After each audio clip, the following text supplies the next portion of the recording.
Hi guys, welcome back to the channel. Today I've got the garage review and another one at that for the Season Pass Ultimate Tank, the Boneshaker TS-5. Now this tank looks silly. This skin, while blue is my favourite colour and that certain colour of blue is cool on this tank, no. Not really. I'm not a fan of it. So, what I'd say is, because as a tank, foregoing the skin, as a tank, it's quite a good tank. It's a pretty solid, slow tank destroyer. It's got decent armour. It's got a good rate of fire, and it's just generally quite good at brawling. So I probably wouldn't pay for the 11k season pass. I'd probably save your money and wait for the unskinned variant of it. And if you can wait, if you want to pick this tank up but you know you can wait and you like a bargain, wait for it to come on a deal of the week at some point. It is a good tank, the skin not so much. So, let's go into the stats. 6.32 rate of fire, all rounds a minute. 248 pen, 300 heat pen, 400 damage, 1.9 second aim time, 0.44 accuracy, 24 degrees a second traverse speed. Now it is quite slow at traversing, so when light tanks come to circle it, it can get done very, very easily. It's kind of like most of the tanks at that. Most of the slow tanks anyway. It's got 370 meters view range, so there is a shout for using binoculars on this tank. You could quite possibly use it. You can't get to above the 445 view range if you have the vents, optics, and food, brothers in arms, situational awareness, recon. Again, you don't actually, to get that good view range level, you don't have to stop still. You can just keep going. And that is one thing that you don't really want to do with this tank, because it's a brawler, so you don't really want to be firing at range, because 0.44 accuracy is not, I can tell you this is not a good sniper. It doesn't work at that level very well. It's the kind of sniper that sort of hits ridiculous shots at times. You sit there going, what? And then misses that point blank, well, not even point blank, that 100 meter shot at the side of an E100.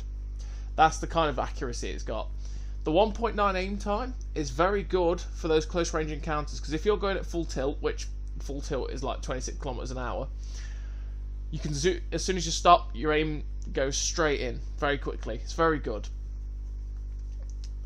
So, it is a very comparable playstyle to the T28, which it basically trades out a little bit of its rate of fire for worse gun handling.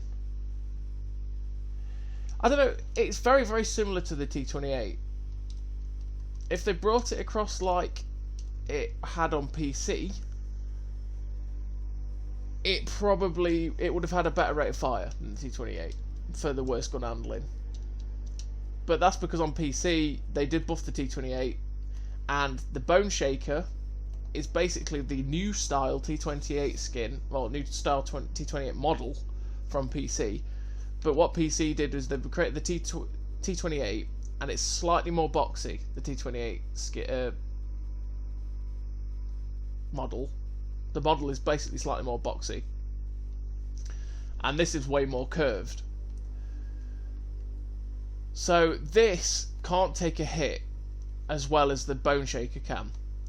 This armor model is very good. As soon as you start to turn like that though, so say you're trying to turn to get around a corner and you turn like that, that whole section of side becomes very easily pennable.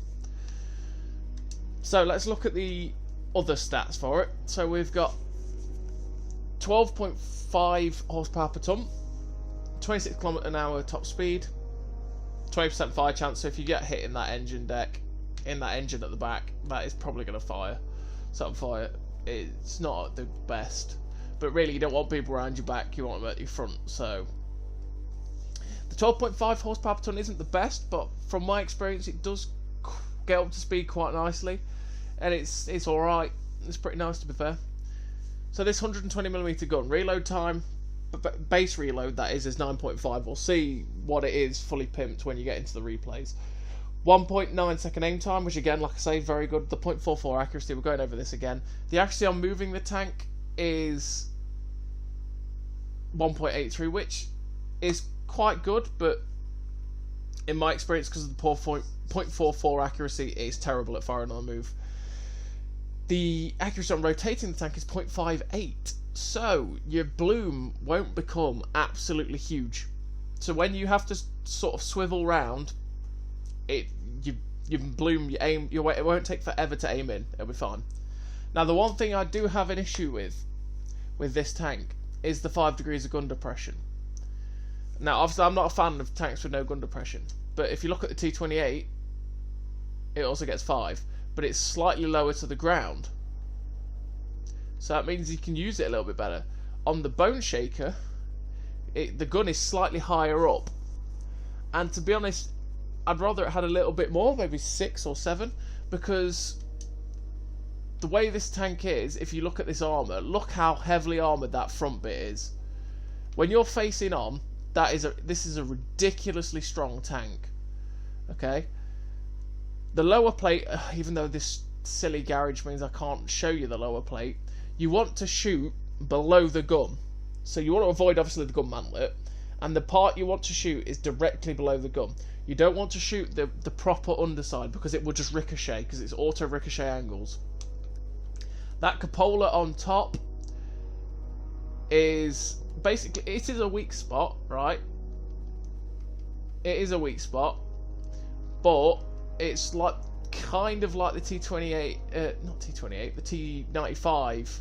Okay, if you look at it, it's 180, 190, depending on where you hit it.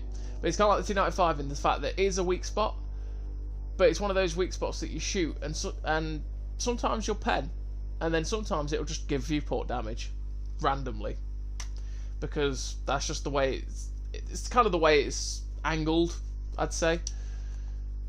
So on the whole, it's a good tank, but it's a good brawling turretless TD for what it is.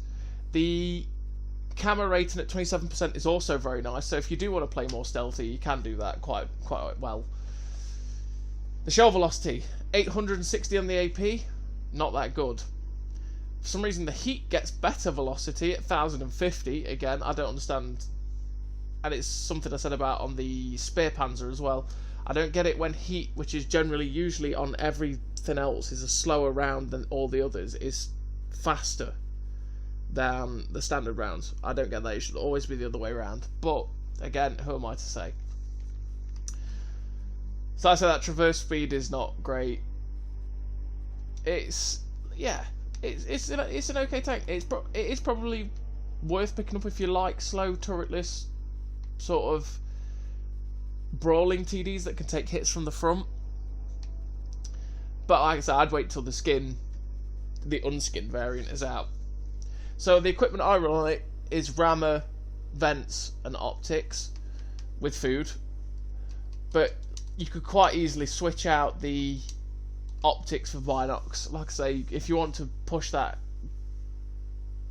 view range to the max it can be. It's dependent on how you want to play it, because it is a tank that wants to be in people's faces, so you don't want to be sitting at range in it.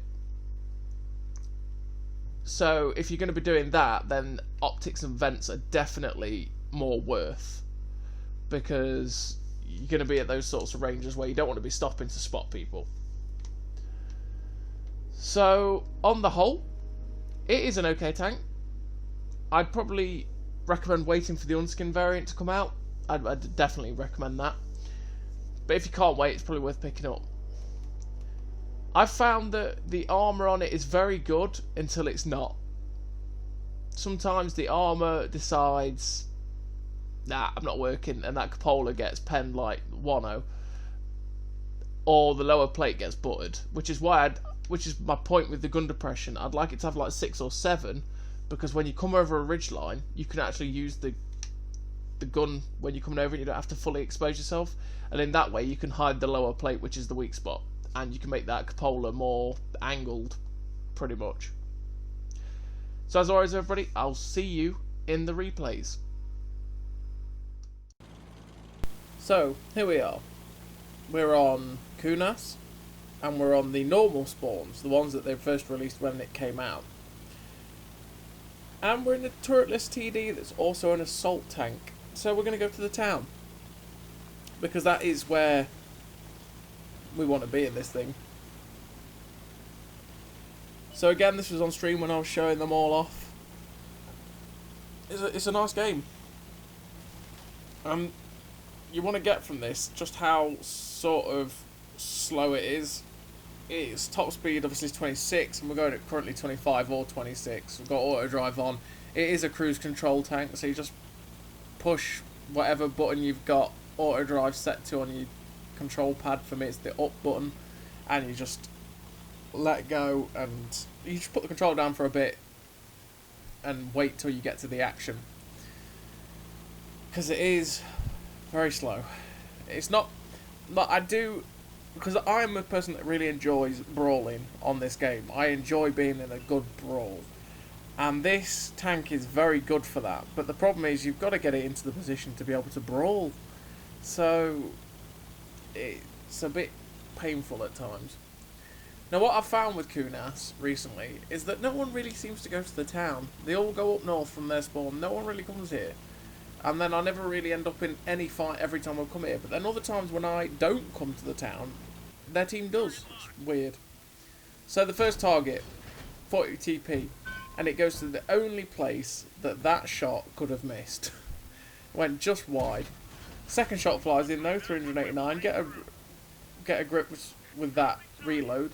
Very, very nice. So it's 7.52, which is great. And you can put hurt into people very quickly. So that Lycan nearly pushed. Very nearly did it, but then thought better of it and pulled behind the rock.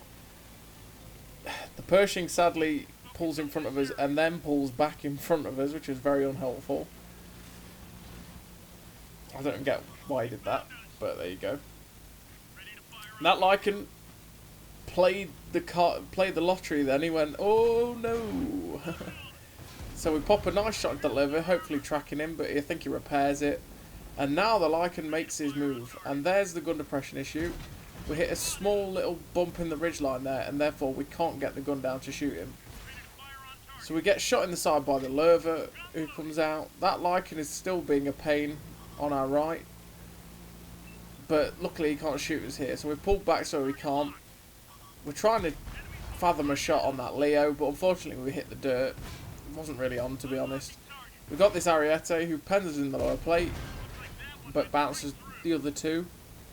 We get a nice tracking shot into him, but unfortunately he repairs. And again, we're back reloaded again. We shoot the Leo, and this is sort of a very good scenario for us, because they're all sat in front of us. While this lurver's annoying because he's hull down and we're not really going to do much to the lurver, they're all in nice positions for us to shoot at, and to be able to keep ourselves, well, keep our armour good and keep the gun be able to work. So like this ISM is below this ridge line, so we can't quite get a shot at him. So we're going to pull forward to see if we can, but he pulls behind the rock. And then we spot this Paladin up top. He's sat with his lower plate out. Thank you very much, sir. Thank you, gun, for actually behaving and letting that in. Nice roll as well, 433. 426 as well on that Leo. That's another nice roll. And we're going to poke back round and see if we can get another shot at this Paladin. He's hull down now. He's realised the error of his ways. And then this Ariete pops round. So we pop a nice shot for 432. It is 400 average. So 4-3. These rolls have been very nice.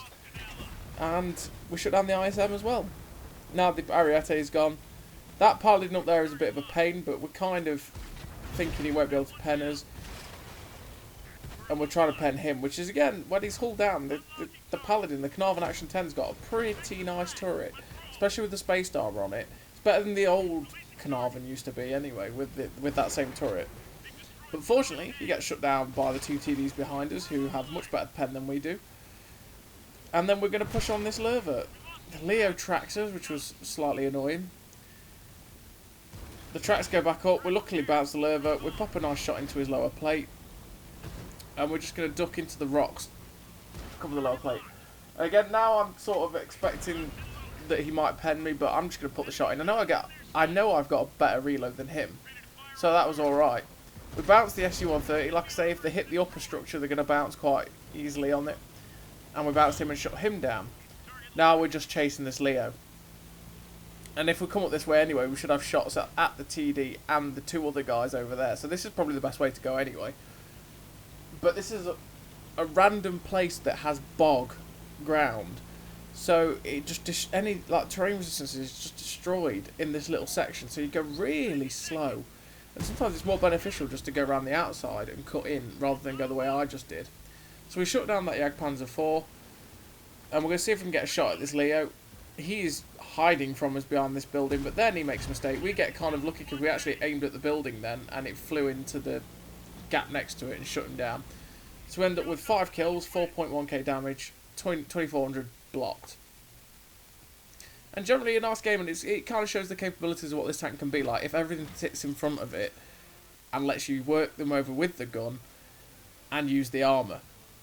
So we've got an ace tanker, steel wall, 113,000 credits made, 1998 base XP, 18 shots 5, 15 shots hit and 13 pens. Now, the one thing I didn't realise is that E25 2k base, 4,400 damage. Jeez, well played to you, sir. That's quite a lot to do in that matchmaking in E25. Well played. But yeah, so we end up with the ace, steel wall, and yeah, nice amount of credits made. Again, these tanks aren't that bad for making credits. So, this is another game I've got in it, and this time we're with Swindle, and we're on Himmelsdorf. Now, the one thing that I didn't mention in the garage review is that the skins never bother me that much, because Mercenaries killed my expectations of what the tanks will look like, what the skins will look like when that first came out. So, when it comes to skins, as much as I'm not a big fan of how it looks, I'm not that bothered. I'm more about how the tank plays. But the one thing I don't like about this tank is that 12 cylinder sticking out the back. I just don't like the looks of it. I really don't. I don't know why. Now, we get unlucky with that Becky in the fact that that shot again flew into the one place that we probably missed. That was bad aim. He full on duped where he was going, so we just screwed it up. We shut down the MX Chaffee finally though. We finally hit the first shot. And we're going to push into this position here, which is a nice position because you get shots down the 3 line and you can also get shots down the 1-2. Now that Undertaker is playing a dangerous game because we can quite easily... The Undertaker is quite a mediocre tank, the M4082, and we can pen that guy's turret very easily every single time. So we got a nice shot through his 420... No, through his turret for 422. Now this Becky Lynch is doing... I'm like, wait, is he going to? Yeah, he is. But unfortunately the shot missed. And we're going to try and shut him down, but I think he's going to just about... Are we going to shut him down? Yeah, we shut him down through the wall. There we go. He gets what's coming to him. And now this Undertaker's pulled out. He's got tracked. And we're going to try and pop a shot at him, but we track him back. Now, if he's not got the best crew, we can perma-track him. And that seems to be what he's not got. So we're literally now just shooting his tracks while he's around that corner so he stays there. So that he doesn't manage to pull all the way back while we're coming towards him. Now, I thought I might be able to pen and track him there, but we bounced off his lower plate then, because he's extremely well angled then. He tracks us, but we use our repair kit, we re-track him, and we just know we've got him now, because we know he can't repair before we do. The guy behind me shoots him, low rolls, and we finish him off. And we're up to 1500 damage, and we've shut down everything on this flank now. Our guys have lost the hill, and I was going to go down this way to help our guys in the banana, but then the Atomic and the Patriot appear. And we can't leave these guys behind us. We can't leave this bog horror to it. So Swindle's like, can I have the inside corner because he can pull, you know, he can pull around the corner and pull back. So I'm like, okay, I'll take the inside, and I'll just be the meat shield basically. I'll use my armor to great effect so that they can't do anything. And now these guys really are struggling. The Patriot pens me because he has got a good pen. Swindle shuts down the artillery. I shut down the Patriot. And then with just this Atomic left. And then the Mutant shuts down the Atomic. So there's those guys dead now, and we've still got some stuff alive. We couldn't, at this point, we probably could have gone for the cap. But, as you've just seen me get shot in the ass there by a cheat from the T-95, and there's definitely something else down there. I think there's a Type 59 as well. We'd have never capped. It wasn't on because of the stuff coming down off the hill. As soon as we got in the cap, we'd have had 40 seconds to wait, and they'd have still reset us. And that'd have been enough time for their guys to probably cap or get towards us. So we are fearing their cap now, or them capping us out now. But then it doesn't seem to happen. There's only us three left. I get shot in the side by that Type 59 as I'm crossing, which is unfortunate. I could have done with those hit points in a bit. And we're just going to keep pushing on. Now, they clearly have given up on the cap. They've gone no cap kill all, which is nice. We shoot the Ariete as he comes around for Swindle. And we take another hit from the heavy tank over there, so we're pulling back again. We have this little 1357 come round. We shut down the Ariete because he is a problem for Swindle. And then we turn our armour to face this 1357 because he's never going to pen us. We get lucky and bounce whatever it is behind us off our butt. And then this 1357 is just still going. He bounces. Swindle should hopefully shut. Swindle says he's got him, so I just ignore him. We shut down the Patriot as he comes round. We bounce something off our ass as we angle into the back of this building. And it's the Chieftain T-95. Now the Chieftain T-95 tracks us only, doesn't pen us. And which was the bad thing for us was that mutant then. We really could have done with that mutant surviving. But instead he YOLO'd the Type 59, which left just me here, because Swindle got shut down by the artillery. Now, lucky for me, that Minuteman just pops round and gives us the 7th kill. And we were pulling back there because the Type 59 might have appeared on our right hand side. So I wanted to get behind cover and back down that way so that he couldn't come around my side. But unfortunately, we get shut down by the artillery, of course, on Himmelsdorf. And that was the end of the game.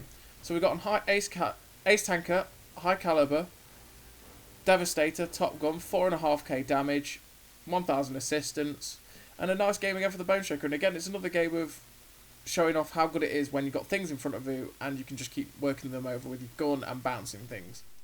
So as always, everybody, thank you very much for watching, and I'll see you next time.